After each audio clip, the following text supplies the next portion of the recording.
Okay, तो आज का जो सेशन है हमारा, इस सेशन के अंदर हम लोग पढ़ेंगे about variables, data types. Variables क्या होते हैं, डेटा टाइप्स क्या होती हैं, कितने तरह के डेटा टाइप्स हमारे पास अवेलेबल है, हम लोग वेरिएबल्स को कैसे डिक्लेयर कर सकते हैं, ठीक है। और हम लोग थोड़ा बहुत पढ़ेंगे आज इसमें ऑपरेटर्स के बारे में कि ऑपरेटर्स क्या होते हैं, कहाँ पे यूज करते हैं, हमारे पास कौन कौन से कैटेगरीज में ऑपरेटर्स अवेलेबल होते हैं। तो जैसे हमारा फर्स्ट टॉपिक जो है वो है वेरिएबल्स का, कि वेरिएबल्स होते क्या हैं। अब नॉर्मली अगर हम लोग बात करें, अगर मैं सपोज अपने कोड के अंदर लिखता हूँ 10+10, तो इसकी जो आउटपुट आएगी वो हमेशा 20 आएगी, ठीक है। और कभी भी जब आप एक सॉफ्टवेयर डेवलप करते हो या जब आप कोड करते हो, तो कभी भी आप अपना सोर्स कोड किसी के साथ शेयर नहीं करते हो। सोर्स कोड का मतलब कि हमने जो प्रोग्राम लिखा, जैसे कल मैंने आपको एक कोड लिख के दिखाया था हेलो वर्ल्ड वाला, ठीक है। अब वो हेलो वर्ल्ड वाला प्रोग्राम या वेलकम टू सी जिसके अंदर हम लोगों ने प्रिंट करा था, अब वो सोर्स कोड है। अब आपने जितने भी सॉफ्टवेयर आज तक देखे होंगे या यूज करे होंगे, कहीं पे भी किसी भी सॉफ्टवेयर का कोड जो है वो आपको नहीं मिला होगा। ऐसा नहीं हुआ होगा कि आपने एक एप्लीकेशन डाउनलोड करी, जैसे suppose take an example of WhatsApp. आपने व्हाट्सएप तो ले लिया, अब व्हाट्सएप कैसे यूज होता है सिर्फ आपको वो पता है, वो काम करने के लिए कौन सी कोडिंग लिखी गई थी वो नहीं है, ठीक है। तो कोई भी कंपनी अपना सोर्स कोड शेयर नहीं करती, तो हम भी अगर सपोज कल को कोई सॉफ्टवेयर बना के किसी को देंगे, तो हम उसका सोर्स कोड उसको नहीं देंगे, ठीक है। हम तो सिर्फ उसको एग्जीक्यूटेबल फाइल प्रोवाइड करेंगे जिसके थ्रू वो अपने कोड को एग्जीक्यूट कर सकते हैं। अब अगर हम लोग एग्जीक्यूशन कोड उसको नहीं देंगे, मतलब हम लोग सिर्फ उसको एग्जीक्यूशन वाला पॉइंट ही प्रोवाइड करेंगे, सोर्स कोड नहीं देंगे, तो अगर उसने 10+10 20 करना है, तो सपोज अगर कल उसको 30+40 करना होगा, ठीक है, उसको वैल्यू 30+40 करनी है, तो वो 30+40 कैसे करेगा, क्योंकि उसके पास सोर्स कोड तो है ही नहीं, और हमने कोई ऐसा प्रोविजन दिया नहीं है जहां पे हमारे पास वैल्यूज जो है कहीं स्टोर हो सके, क्योंकि हम लोगों ने तो हार्ड हार्ड कोड करके वैल्यूज दे दी। हार्ड कोड वैल्यूज का मतलब जैसे ही फिक्स वैल्यूज दे दी हम लोगों ने कि ये 10+10 ही होगा हमेशा, ठीक है। 30+40 नहीं हो सकता है, या 40+50 करना हो, या कोई भी और वैल्यू करनी हो, तो वो नहीं हो सकता।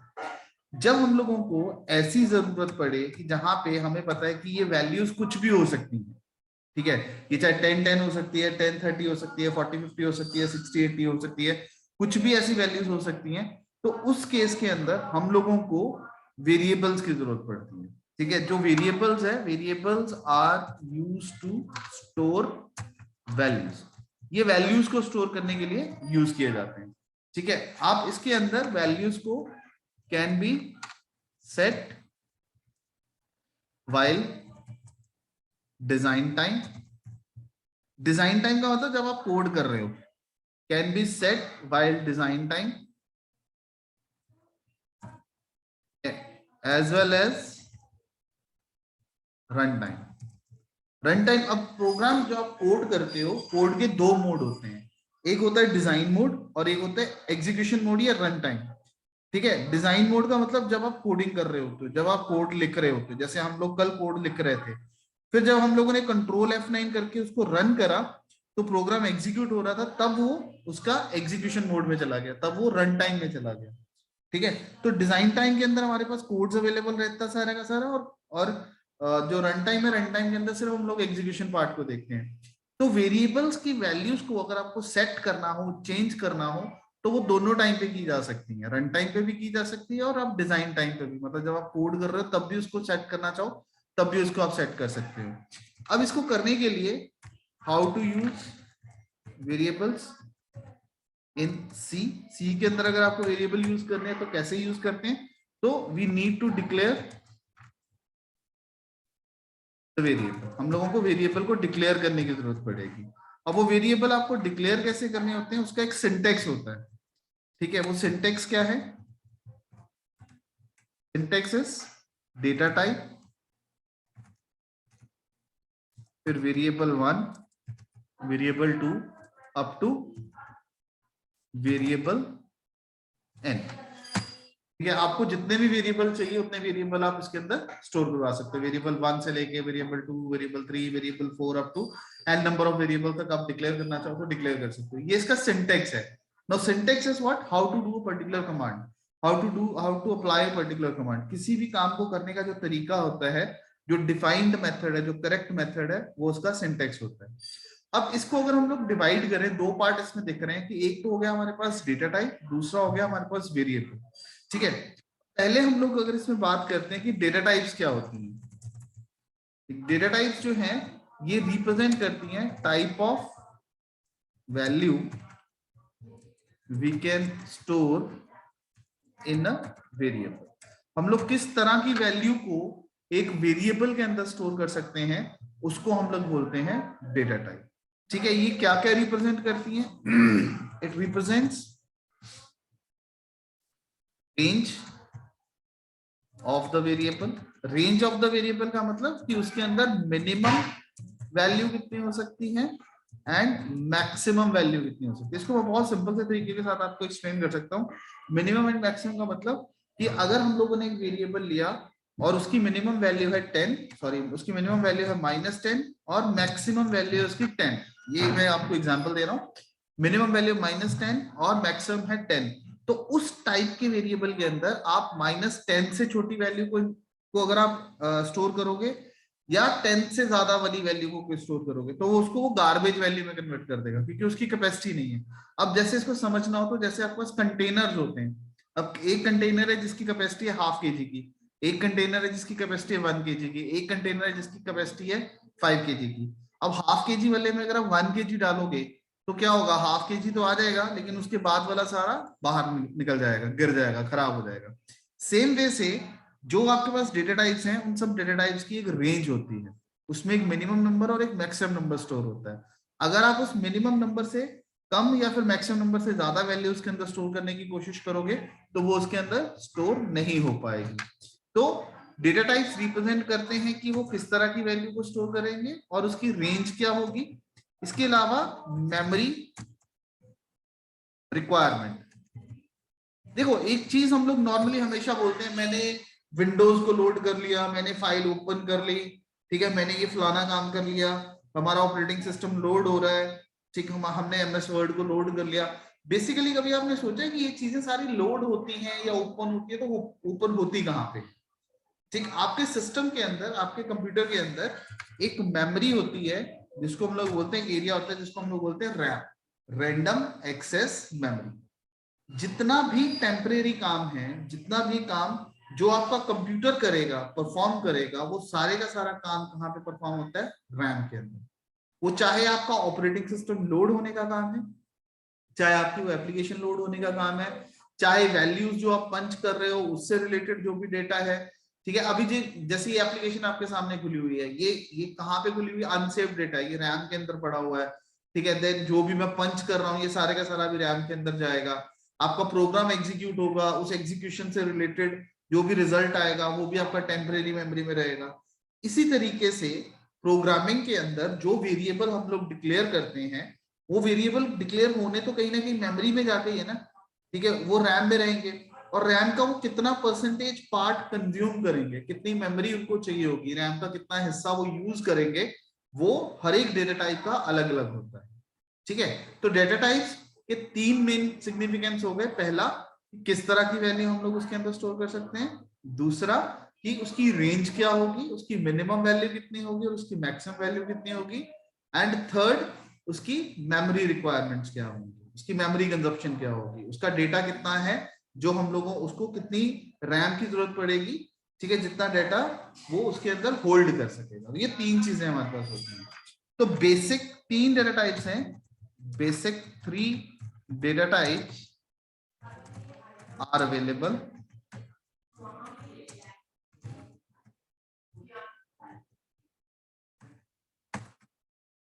तीन तरह के डेटा टाइप्स हैं, इंट, फ्लोट एंड कैरेक्टर। ये 3 तरह की डेटा टाइप्स हैं हमारे पास। ये कीवर्ड्स हैं जो यूज होते हैं, इंट, फ्लोट एंड कैर, ये डेटा टाइप्स हैं आपके पास। इंट जो है ये होता है इंटीजर वैल्यूज के लिए, इंटीजर वैल्यूज। ठीक है, जो फ्लोट होता है ये होता है fractional values.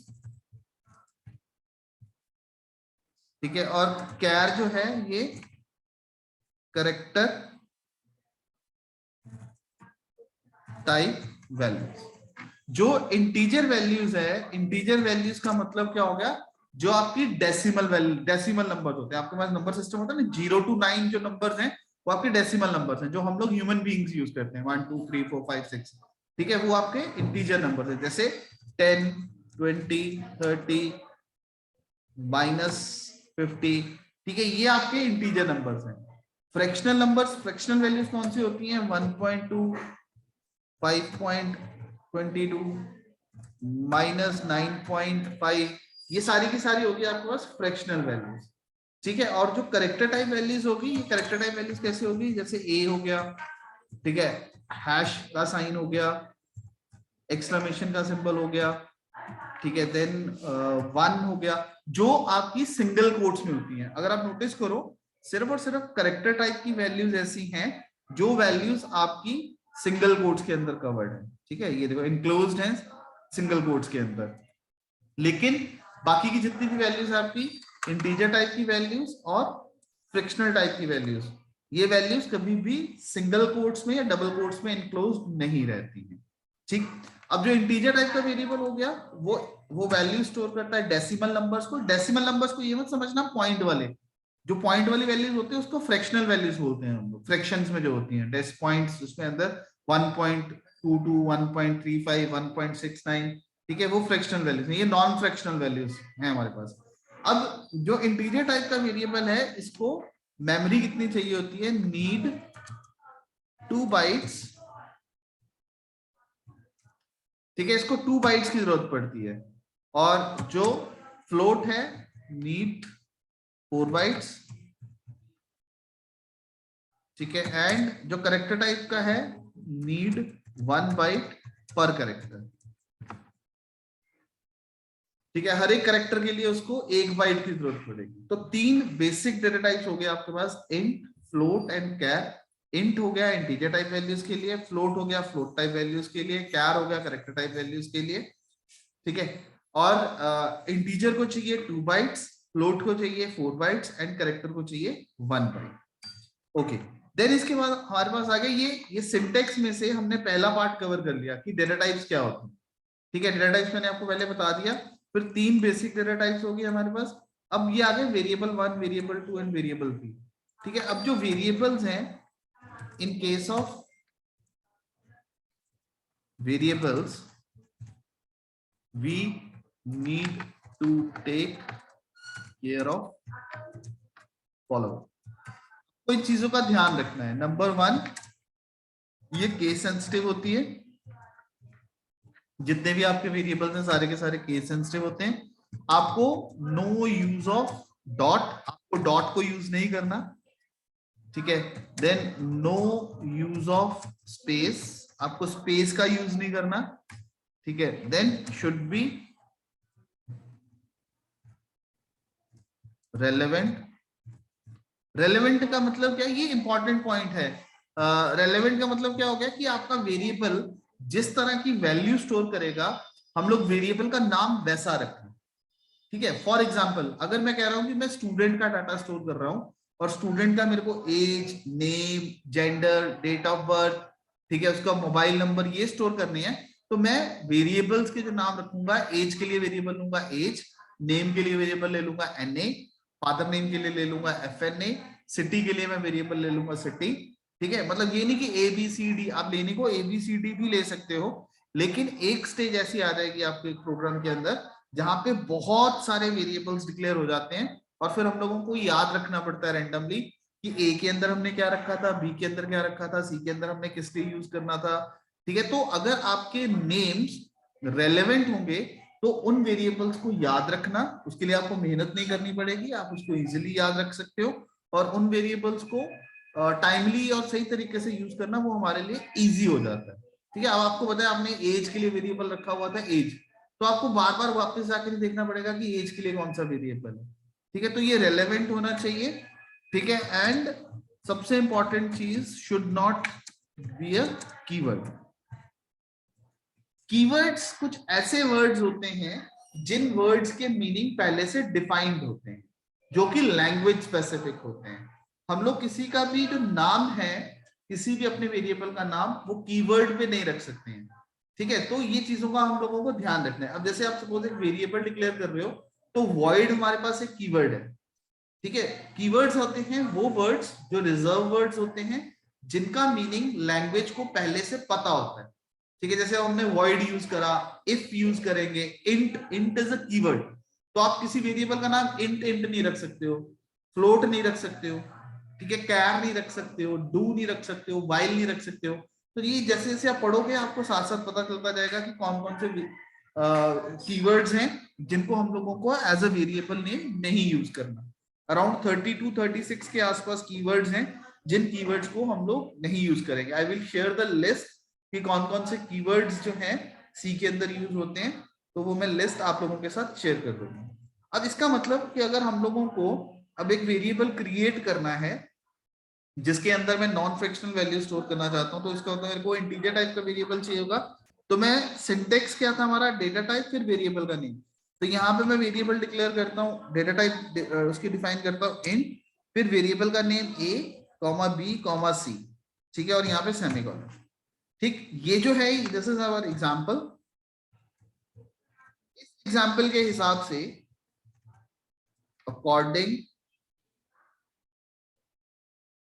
according to this example we have declared 3 variables of type integer। ठीक है, हम लोगों ने 3 वेरिएबल्स डिक्लेयर करे हैं इंटीजर टाइप के इस एग्जांपल के हिसाब से। ठीक है, a, b एंड c। ठीक है, इन तीनों की टाइप क्या होगी, इंट। अगर आप सिंटेक्स को देखो ध्यान से तो सिंटेक्स में हमारे पास यही लिखा हुआ है कि पहले डेटा टाइप बतानी है, ठीक है, फिर वेरिएबल के नेम देने हैं। अब सपोज करो मैं कहता हूं कि मेरे को स्टूडेंट का डाटा स्टोर करना है। ठीक है, अब अगर आपको मैं बोलूं लिस्ट करने के लिए कि आपको स्टूडेंट का क्या क्या डाटा स्टोर कर सकते हो आप। ठीक है, तो जैसे स्टूडेंट का नेम हो गया, स्टूडेंट का आईडी स्टोर करना है आपको, ठीक है, स्टूडेंट का फोन नंबर स्टोर करना है आपको, ठीक, और स्टूडेंट का आपको जेंडर स्टोर करना है, ठीक है, देन स्टूडेंट का आपको एज स्टोर करनी है। तो ये चीजें आपको स्टोर करनी है। ठीक, अब इसमें से अगर हम लोग इसको कैटेगराइज करें कि ये वेरिएबल किस किस तरह के हो सकते हैं, ठीक, कौन कौन सी टाइप के वेरिएबल हो सकते हैं, तो इसमें से जो नेम होगा, ठीक है, नेम किस टाइप का वेरिएबल हम क्रिएट करेंगे, क्योंकि हम लोगों ने कैरेक्टर स्टोर करने तो उसको कैरेक्टर टाइप बनाएंगे। आईडी हमारा 1 2 3 4 होगा तो ये इंटीजर हो जाएगा। अब जो वेरिएबल्स, इसमें एक इंपॉर्टेंट चीज है, जो वेरिएबल, जिन वेरिएबल्स के अंदर आपने कभी भी कोई भी अर्थमेटिक ऑपरेशन परफॉर्म नहीं करना होता। अर्थमेटिक ऑपरेशन का मतलब प्लस माइनस मल्टीप्लाई डिवाइड, या उसमें कोई कंपैरिजन नहीं करना, ग्रेटर देन लेस देन, तो हम लोग उसको क्या लेते हैं, करेक्टर टाइप। और फोन नंबर है, फोन नंबर में हमने कुछ प्लस माइनस तो करना नहीं, ना ही हमने ये चेक करना है कि ग्रेटर देन है या लेस देन है। ठीक है, तो उस करके हम लोग उसको करेक्टर टाइप लेते हैं। जेंडर, जेंडर हमारा मेल फीमेल होगा तो उसको हम लोग करेक्टर टाइप लेंगे।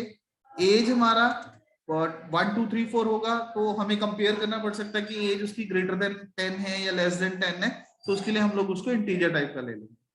अब इसमें सबसे इंपॉर्टेंट चीज एक और है कि जब आप एक नेम टाइप का वेरिएबल डिक्लेयर करते हो कैरेक्टर टाइप का, तो वो सिर्फ और सिर्फ एक सिंगल कैरेक्टर को होल्ड करेगा। ठीक है, जो कैरेक्टर टाइप के वेरिएबल हम लोग क्रिएट करेंगे ना, वो एक एक कैरेक्टर स्टोर करते हैं। एक एक कैरेक्टर का मतलब अगर आपने नेम वेरिएबल डिक्लेयर करा, यहाँ पे जैसे हमने करा कैरेक्टर नेम, तो मैं इसमें अगर स्टोर करता हूं ना अमित, तो इसके अंदर सिर्फ ए स्टोर होगा। ठीक है, क्योंकि कैरेक्टर टाइप के वेरिएबल की कैपेसिटी सिर्फ और सिर्फ सिंगल कैरेक्टर को स्टोर करने की है, इससे ज्यादा नहीं है। ठीक, बट अगर हम लोगों को variable name will store only 1 character, ठीक है, क्योंकि बाय डिफॉल्ट वो सिर्फ एक कैरेक्टर को होल्ड कर सकता है। लेकिन अगर हम लोगों को इसको मल्टीपल कैरेक्टर्स को स्टोर करना है, मैं चाहता हूं पूरे का पूरा अमित हम लोग इसमें स्टोर कर सके, तो उस केस के अंदर हमें क्या करना होगा, कैरेक्टर नेम, हमें यहाँ पे इसका साइज देना होगा। जैसे मैंने यहाँ पे दे दिया 10। ठीक है, तो इसका मतलब now we can store maximum 10 characters in a variable name. ये मैं आगे चल के आपको, हम लोग जब एरेज का कॉन्सेप्ट पढ़ेंगे तब हम लोग इसको डिटेल में थोड़ा पढ़ेंगे। ये बेसिकली एक एरे क्रिएट हुआ है, बट क्योंकि अभी भी हम लोगों को वेरिएबल्स डिक्लेयर करने पड़ेंगे जिसके अंदर हम लोगों को वैल्यू स्टोर करनी है, तो उसको उसमें कोई दिक्कत ना आए इस करके मैं आपको ये टॉपिक अभी आपको थोड़ा सा इंट्रोडक्शन दे रहा हूं कि जब आपने वैल्यूज को स्टोर करना है, स्पेशली कैरेक्टर टाइप की वैल्यूज, ठीक है, तो उन वैल्यूज को स्टोर करवाने के लिए आपको उसका साइज स्पेसिफाई करना पड़ेगा कि उस वेरिएबल का साइज कितना होगा, कितनी वैल्यू को वो स्टोर कर सकता है।